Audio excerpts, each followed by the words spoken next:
After 9/11, Muslims across the United States spoke out against discrimination and racism they felt was directed toward them. But Islam has actually been attracting more and more Americans every day. RT's Priya Sridhar went to a mosque just outside of Washington, D.C. and found out why so many Americans have converted to their religion. Listen. It's the call to prayer, and it's answered by more than 1 billion Muslims all over the world, including Caitlin Billings, a 22-year-old American who was raised Christian. I converted last year, the first of Ramadan. My mother, she was afraid that I was going to marry someone who would beat me. She was crying a lot. She thought that I was betraying her by changing my religion to something that she didn't know about. Backtrack almost a decade ago to 9/11.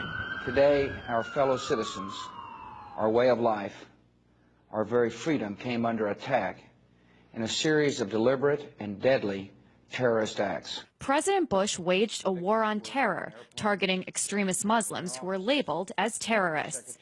Many Americans, like Caitlin Billings, remember that time in the United States very well. I was 14 when September 11th happened, so I didn't really know what was going on, if that really was Islam. You know, people said it was, so I believed it just like everybody else. But as Billings got older, she decided to find out for herself. And her investigation led her to the Mustafa Center, a mosque just outside of Washington, D.C. that has become a haven for many Americans like Billings who have found Allah. A new poll found that almost 40% of Americans believe that Muslims should carry identification cards. Despite that, 20,000 Americans every year decide to convert to Islam. These converts say they don't regret their decision at all. It's a choice that they must think about every day. Around the world since 9/11, Muslims have battled bans of their religious clothing, profiling in airports, and discrimination in their everyday lives. People that I knew since I was very small think that I've changed personalities because of this.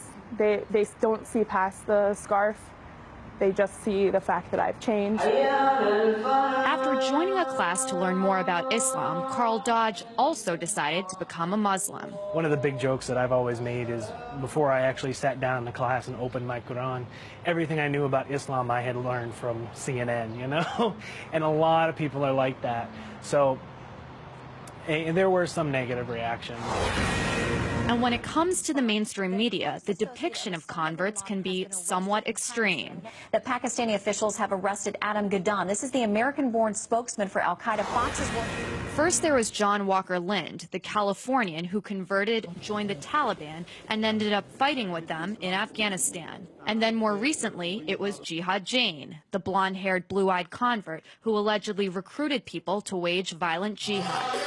And for many American Muslims like Dodge and Billings, the portrayal of converts is disturbing. It does upset me a little bit because there's a lot of preconceptions people have. And until I actually took the time to open a Quran and see what was written, you know, that was my only impression of Islam, is what I had seen on TV.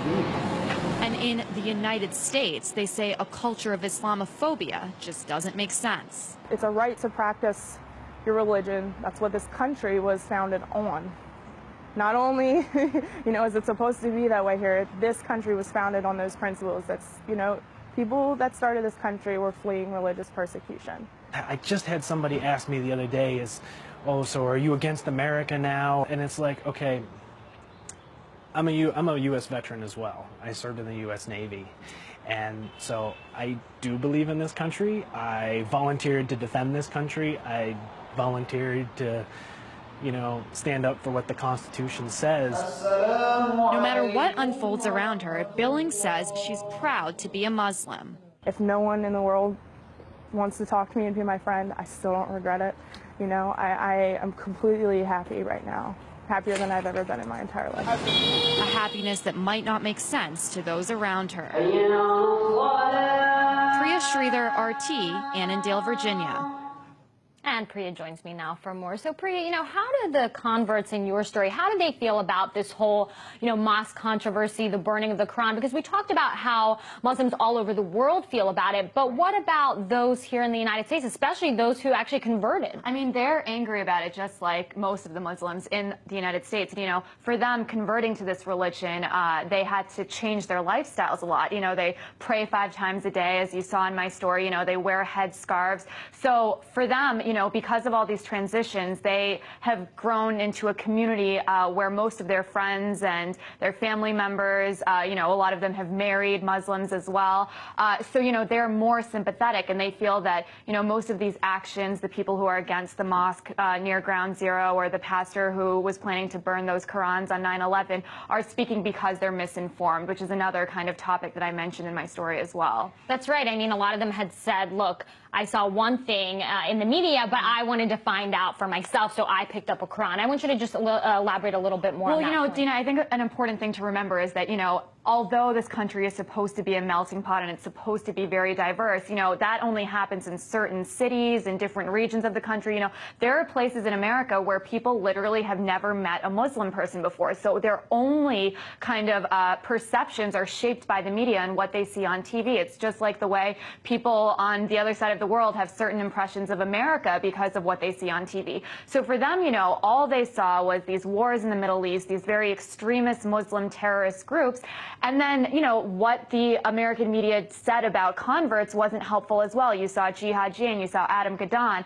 So their point is that there are very ordinary people who convert to Islam simply because they found this religion that they believe can give them hope and, what everyone finds in whatever religion they have. And so they wish that there was more coverage of that kind of conversion as well. Definitely an interesting story. RT's Priya Sridhar.